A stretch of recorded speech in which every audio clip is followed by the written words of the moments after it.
আসসালামু আলাইকুম বন্ধুরা।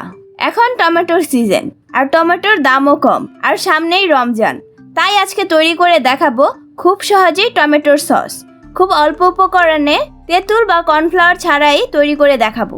দীর্ঘ সময় সংরক্ষণ করে রাখতে পারবেন এই টমেটো সস। এতে করে আর দোকান থেকে সস কিনে আনতে হবে না, আর এই সসটি খুবই স্বাস্থ্যসম্মত। রেসিপিটি ভালো লাগলে অবশ্যই চ্যানেলটি সাবস্ক্রাইব ও বেল আইকনে প্রেস করবেন।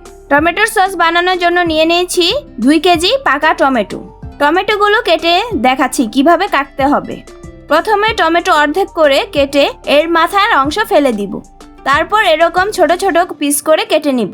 টমেটোগুলো ছোট ছোট করে কেটে নিয়েছি। এবার যে পাত্রে রান্না করব ওই পাত্রে তুলে নিয়েছি। তারপর দিয়ে দিব একটা পেঁয়াজ ফালি, 4টা রসুনের কোয়া, 4 পিস আদা স্লাইস, 9-10টা শুকনো মরিচ, হাফ টেবিল স্পুন আস্ত সরিষা, হাফ টেবিল স্পুন গোলমরিচ গুঁড়ো, আপনারা আস্ত গোলমরিচও দিতে পারেন। দিব 3 টেবিল স্পুন চিনি আর স্বাদ অনুযায়ী লবণ, হাফ কাপ সাদা সিরকা। এতে করে টমেটোর সসে টকটক ফ্লেভার আসবে আর দীর্ঘ সময় সংরক্ষণ করে রাখতে পারবেন। সবগুলো উপকরণ দিয়ে দিয়েছি। এখন ঢাকনা দিয়ে ঢেকে চুলায় বসিয়ে দিব। 5 মিনিট লো হিটে রেখে দিব। এতে করে টমেটো থাকা পানি বেরিয়ে যাবে। 5 মিনিট পর চুলার আঁচটা মিডিয়ামে করে টমেটোগুলো সিদ্ধ করে নিব। কিছুক্ষণ পর ঢাকনা উঠিয়ে দিব। এই তো আমার টমেটোগুলো পারফেক্টভাবে সিদ্ধ হয়ে গেছে। এখন ঠান্ডা করে নিব। ঠান্ডা হয়ে গেছে, এখন ব্লেন্ডার জারে দিয়ে দিব।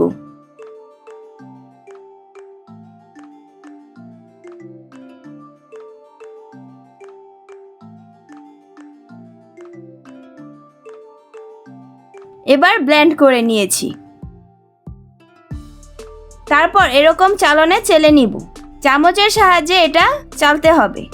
এতে করে সসটা অনেক স্মুথ হবে আর এতে করে কোনো দানাও থাকবে না।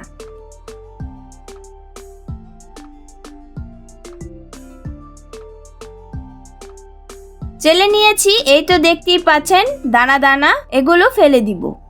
অলমোস্ট সস বানানো হয়ে গেছে। এখন চুলায় প্যান বসিয়ে দিব। তারপর টমেটোর সস দিয়ে জাল করে নিব। এই পর্যায়ে টমেটোর সসটা ফুটতে শুরু করবে। এই সময় চুলার আঁচটা লো হিটে রাখতে হবে আর খুব সাবধানে নাড়তে হবে। 5 মিনিট জাল করে নিব। 5 মিনিট জাল করে নেওয়ার পর এরকম ঘন হয়ে যাবে, ঠিক এই রকম। এই চামচ থেকে পড়তে একটু সময় লাগছে। যদি চামচ থেকে সাথে সাথে পড়ে যায় তাহলে আরও একটু সময় জাল করে নেবেন। এখন চুলাটা অফ করে দিব আর সসটা ঠান্ডা করে নিব। ঠান্ডা হয়ে গেছে, তৈরি হয়ে গেছে ঘরোয়া পদ্ধতিতে দোকানের স্বাদের পারফেক্ট টমেটোর সস। এখন পরিষ্কার একটি জারে ঢেলে নিব। এটা আপনারা 3 মাস পর্যন্ত সংরক্ষণ করতে পারবে, কিন্তু এই সসটা এতই টেস্টি হবে যে 3 মাসের আগেই শেষ হয়ে যাবে। আশা করছি এই রমজানে আর দোকান থেকে সস কেনার প্রয়োজন হবে না। এভাবে সস বানালে দোকানের সসের স্বাদকেও হার মানাবে আর স্বাস্থ্যসম্মতও হবে। আশা করছি এই সহজভাবে দেখানো সসটি আপনাদের খুবই ভালো লেগেছে। রেসিপিটি ভালো লাগলে ভিডিওতে লাইক করবেন, কমেন্ট করে জানাবেন কেমন হয়েছে। বেশি বেশি সবার সাথে শেয়ার করবেন। নতুন নতুন আরও মজাদার রেসিপি পেতে চ্যানেলটি সাবস্ক্রাইব ও বেল আইকনে প্রেস করবেন। আল্লাহ হাফেজ।